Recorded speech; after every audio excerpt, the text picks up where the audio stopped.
After playing Pittsburgh for who knows how many times at this point in the postseason, we move forward and we play another familiar foe. It is the Montreal Canadiens, Boston and Montreal in the second round. Of course, before we take a look at the Habs lineup, we had a big choice to make defensively. It was close between Carlo and McAvoy, but in the end, Carlo stays, McAvoy goes down. If Brandon Carlo struggles, that +4 really needs to go up a little bit. If he continues to struggle, well, we know we have McAvoy as an option. And of course, Hanu Herme is still between the pipes. I apologize to him for not starting him in Game 1. That proved to be a mistake. But let's take a look at the Habs. 93, 94, and 94 for the ratings. Obviously, Alex Galchenyuk is still there and happens to be their best player, which, I mean, I'm pretty sure Carey Price should still be there. So this will be interesting. Let's take a look at the Habs. And the top line is probably what you would expect. It is Alex Radulov, who has 7 points. How many games? I can't remember how many games their series went. They went to 6 games. So that's not a bad point total. 7 points in 6 games. Galchenyuk with 5 and 8 points for Brendan Gallagher. That is a crazy, pretty damn crazy top line. I mean, aside from Gallagher and Radulov having 4.5-star shooting, that is very dangerous. Second line, Arturi Lekkinen is in the lineup. He had 4 points in the first round, centered by Mikhail Grigorenko, who always seems to end up on Montreal. I do not know why. Nikita Sherbak is their right wing, so some of the youth in Montreal, Lekkinen and Sherbak, becoming players for them. Third line, Stefan Matteau is with David Desharnais and Jakob or Jacob Delarose. I think it's Jacob Delarose. Again, people will correct me. I'm saying Jacob.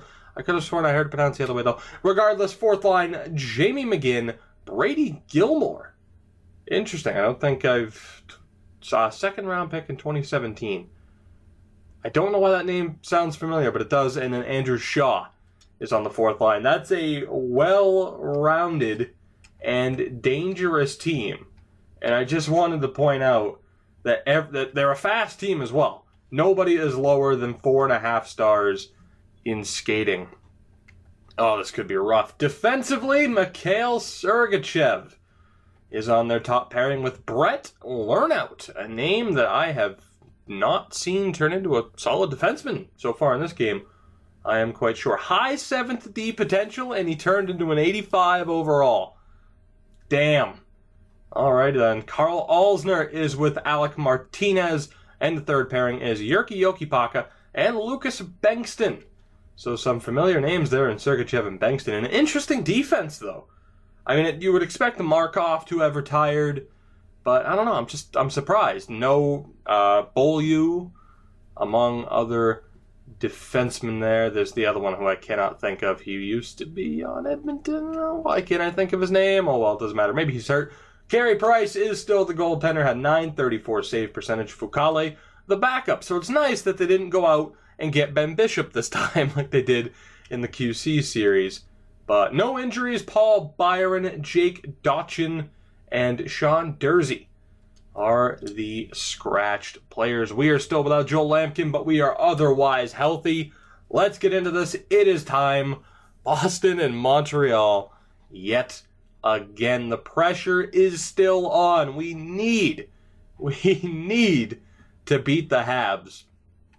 Can you imagine? 64-win season, and of all the teams to end our run, it could be Montreal. That would be tragic. Unless Claude Julien's still their coach, in which case it wouldn't be as bad. But anyway, game 1, first period. Let's go. And that's not bad. It's not a bad start. Riley Tufte, and then 50 seconds later, Tyler Seguin. Bengtsson gets a goal back late in the first, but we have a 2-1 lead at the end of 20. 2 quick goals past Carey Price. That is a good sign for a second period. Can we maintain the lead? We can, and we can do more than that. Jeremy Waugh and Malta Stromwall. 2 more goals. It is 4-1 heading into the third period. Not too bad at all. Hanu Herme, I don't want to jinx you, but he is shutting the door so far. A power play for Montreal is successfully killed, and we are now halfway through the third period, and I think we're good to go. I don't want to jinx it.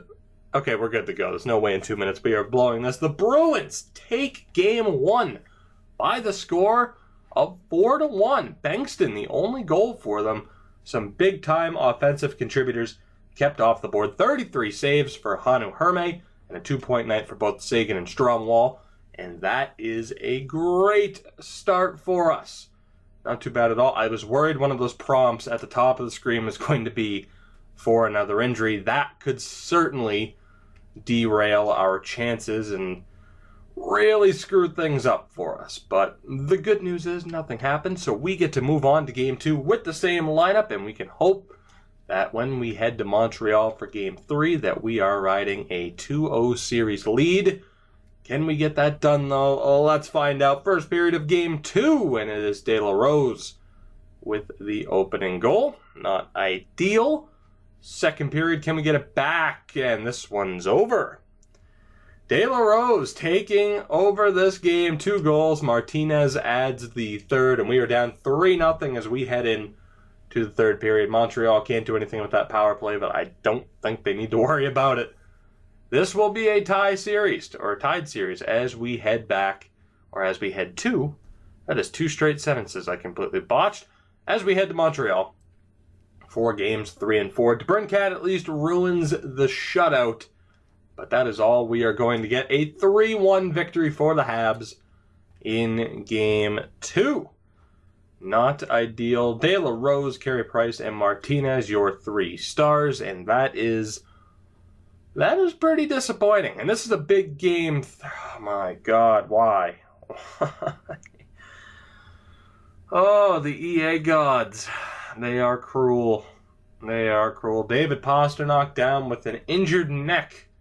That is not very specific, but he is out until May 6th, so we'll be without him for about a week, which could be very dangerous, and we need to decide between, I hate how it does that, Victor Rask or Kalle Sjogren. Sjogren's not looking too bad. Not too bad at all. How did he do for the Providence Bruins? Not well is the answer. Not well at all. So let's go with Victor Rask. Of course, probably our best option on paper. But, God, losing David Pastrnak right now, that is brutal for us. So let's go. Who has the... all right, so 5 points for Stromel. Who has the best point production right now? We will go with Senyshyn up on the top pairing. So Skinner, Patrick, Stromwall.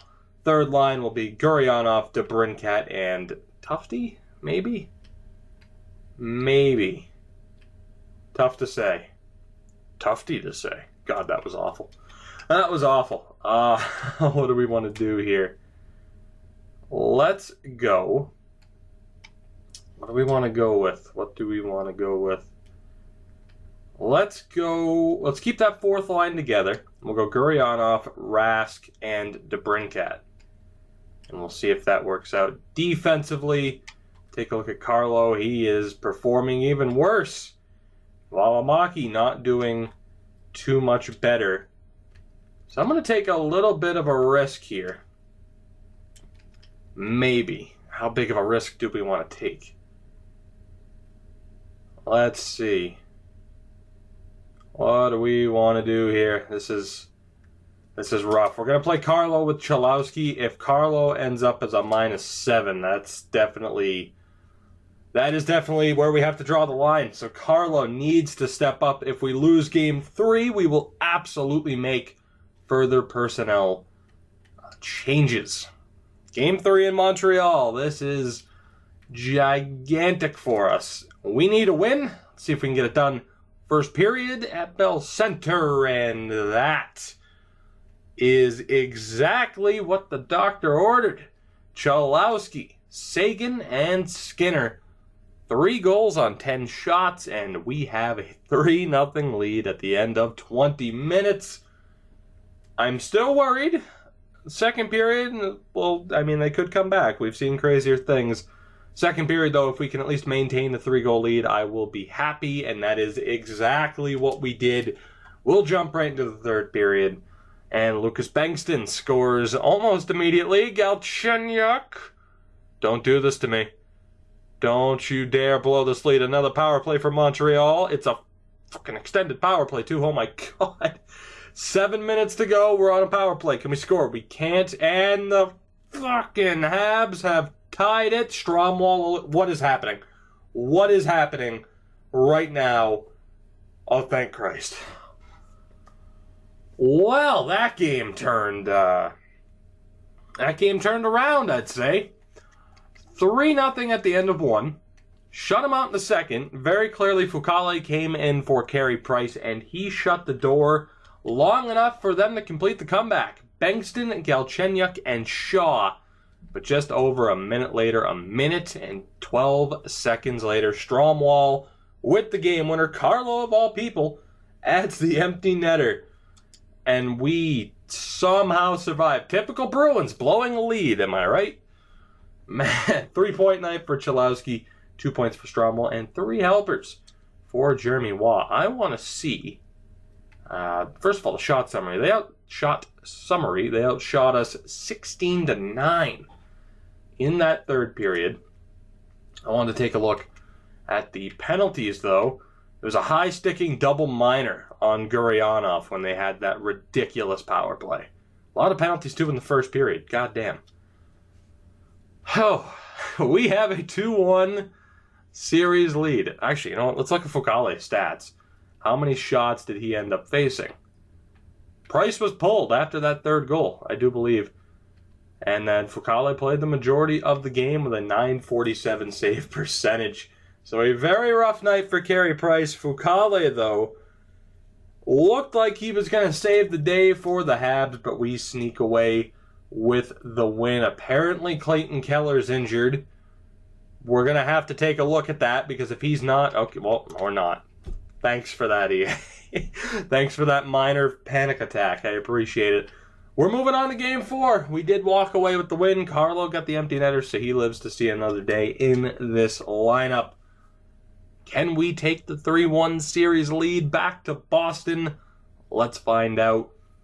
First period is scoreless. Okay, well, that's somewhat boring now, isn't it? Especially compared to last game.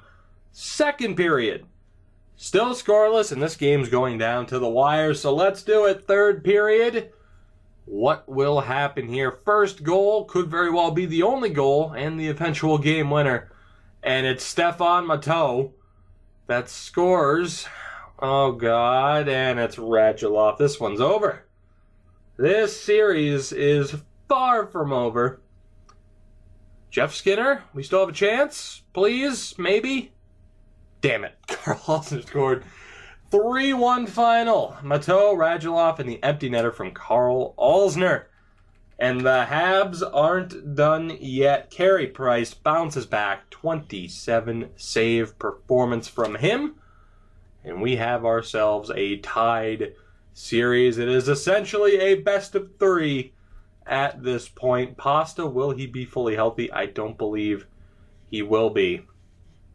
We're going to possibly make some changes. I was going to say let's wait until after Game 5, and if we lose, we'll make changes. But at that point, our backs would be against the wall. We are in the only series that doesn't currently have a 3-1 lead in it.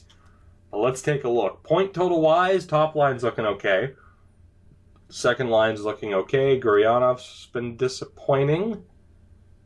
All right, so Gurianov and Rask. Obviously, Rask hasn't played too much. But let's take a look here. I'm gonna put Strome and Chmelevski with DeBrincat, and we'll go Gurianov, Rask, and O'Reilly Tufte, and we'll see how that goes defensively. Carlo's still pretty disappointing, but we'll give him another chance, and we'll hope that he can turn it around. And of course, the goaltending, it's no question. It is Hanu Herme that will be our starting goalie. I hope it's pronounced Herme. I never even bothered to ask. It could be Hermie instead of Herme. Regardless, Game 5. We need to win, is what someone who is making a very obvious statement would say. You can't hype it up. It is what it is. Game 5, who will take the 3-2 series lead? Let's find out. First period, scoreless again. I don't necessarily like that. 13 shots to 6, still scoreless. Second period, and we are in the exact same spot that we were in Game 4. Third period underway. And again, Montreal strikes first. It's Mikhail Grigorenko. We have a power play of our own. Can we please find the back of the net? We can't. And Grigorenko scores again. Shit. DeBrincat brings us back to within one. Fucale's in. It's not even Carey Price. We have 3:20 to go. Can we tie the game? Please? No, we can't. All right. Well, that's a lot to digest because we have lost 2 straight games. We're down 3-2 in the series. Fucale was in for whatever reason, and we are in trouble.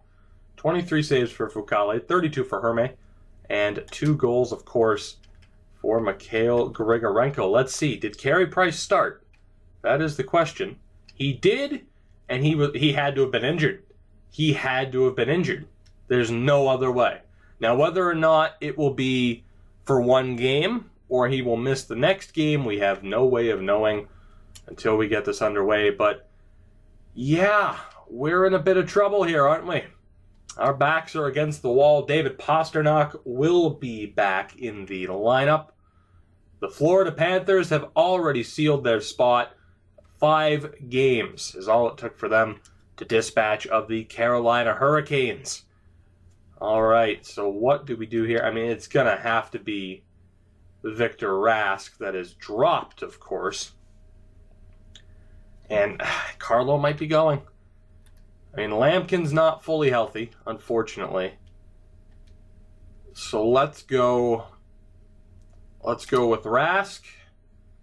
And we are going to call up Charlie McAvoy.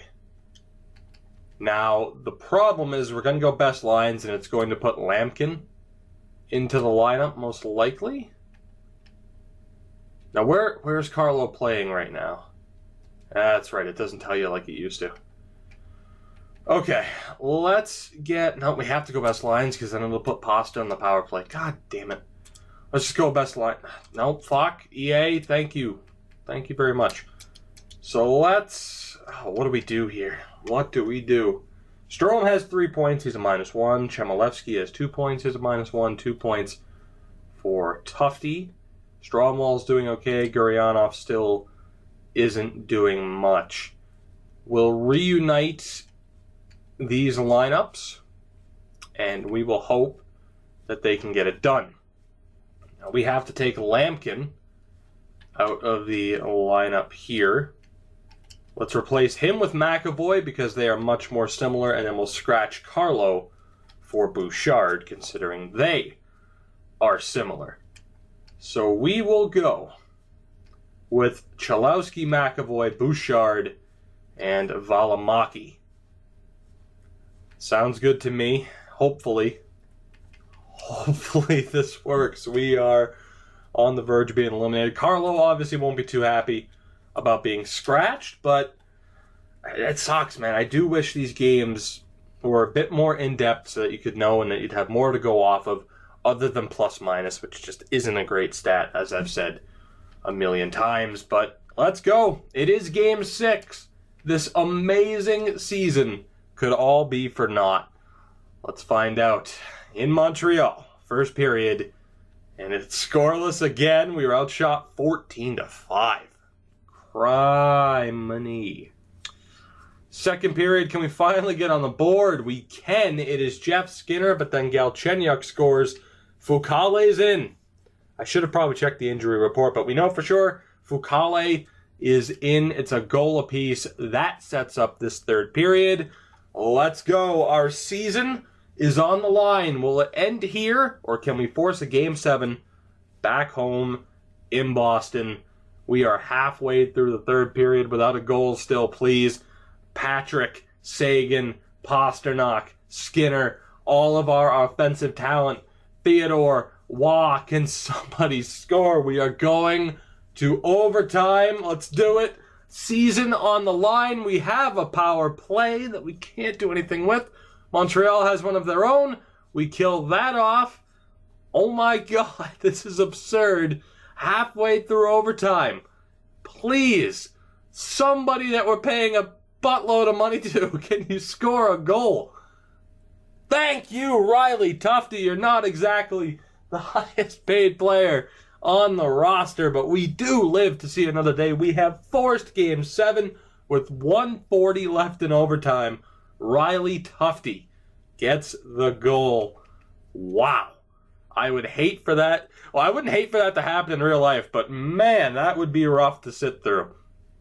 Now, as a Bruins fan, you've had some interesting overtimes, of course, whether it was Vancouver in 2011 and it ended in like 12 seconds, or the Chicago 18-and-a-half overtime thriller. And they ended up losing that too, but of course there have been some good overtimes. Toronto. But we are going to Game 7. We are going to Game 7, and we've had some good Game 7s in Bruins history, too, against Montreal. I don't know why I went back to that screen, but I did. Oh, my God, Game 7. Could it happen any other way? Could it happen any other way? Of course, we are going to Game 7 against Montreal. Lineup-wise, I don't think there's anything we can really do. We'll take a look. In the West, St. Louis over Dallas in 5. San Jose and Colorado are also going to Game 7. Man, I don't think we can make any changes. I think this is the team that we have to go with. We could make some slight changes. Gurianov still disappointing. The other guys are doing all right. Let's see here. What could we do? 8.5% shooting. I'm going to reward Riley Tufte for scoring that goal. He'll play with DeBrincat and Stromwall. We'll put Strome. Actually, we'll have Gurianov there. Maybe he can get some one-timers off. And we'll see. We'll reward Riley Tufte with a little bit more ice time. McAvoy didn't do much in that game, but that's okay. That is okay. Game 7. The most wonderful words in the world. It is Game 7 against the Habs. Let's do this. Will the season come to an end, or will we move on to face the Florida Panthers in the Eastern Conference Final? First period, Stromwall, the opening goal very early on, 39 seconds into the first period, 15 shots to 13, and we were able to strike. Fukale is still in. Yes, I forgot to check whether or not Carey Price... obviously he's out. We'll see whether or not he's allowed to come back or not. Second period. We need more offense. We need insurance. Can we get it?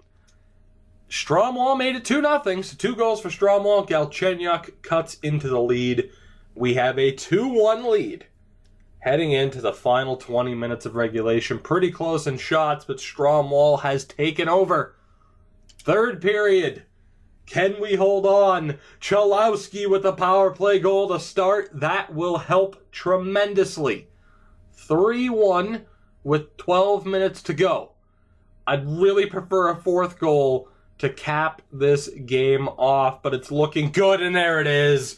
David Pasternak. Alzner did get a goal back. I think we're good, though. 1.5 minutes to go. And yes, we are. The Bruins survive another scare. Pasternak and Cholowski in the third period seal the game. The Bruins are moving on to the Eastern Conference Final. Cholowski, Stromwall, and Sagan, your 3 stars of the game. A massive injury to Carey Price was the difference maker. Of course, we already knew that we were playing the Panthers in the next round. I do want to take a look, though, as the Avalanche beat the Sharks. So it is St. Louis is on the other side, guys. We've had some interesting matchups against them in series on NHL 17. But let's take a look what exactly is going on with Carey Price. Not that Fucale was a pushover. He did win them some games. But let's take a look. A swollen knee for Carey Price. He would have been back. He would have been back for the third round. Unfortunately for the Habs, they fell just short. I don't think there will be any argument lineup-wise on what we should do. What we just ran with for Game 7 is what we will probably stick with, which is unfortunate for Carlo. But as you get a look at the point total, Sagan and Stromall leading the way. Waugh and Chalowski, of course, doing very well for us offensively, as you would hope. But as we get down towards the bottom here, Evan Bouchard doing well. He is at least a +5. Carlo had 2 points in 11 games, was a -7. Only 2 points for Gurionov. Very disappointing. Shea Theodore, a pretty disappointing goal total as well, or just point total in general for a first pairing defenseman with 91 passing. You would hope for a little bit better. But again, as I always say, just because they're struggling now doesn't mean we're in trouble. They could turn it around, and it could be smooth sailing for us. 8-4. A 195 goals against average and a 939 save percentage. Hanu Herme is the man. He will be between the pipes in our Eastern Conference final matchup against the Panthers. Of course, we will take a look at their team in the next episode. And as we wrap this one up, like I said, I have a feeling you guys will say keep the lineup the same, which means Carlo will stay scratched. But if you disagree, let me know down in the comments below. But yeah, this episode is done. It is over, and thankfully, I can't say the same about this season, even though I thought that might be the case. St. Louis, Colorado, Boston, and Florida, your Final Four. We will find out who is moving on to the Stanley Cup Final in the next episode. So until then, guys, of course, I hope you did enjoy this episode. If you did, make sure to hit that like button to help support me and my channel. It is greatly appreciated. You have no idea, even though I tell you every episode, genuinely because I mean it. Make sure to subscribe, too, if you haven't already, to continue following this series and others. Spread the word, and I will see you guys in the next one.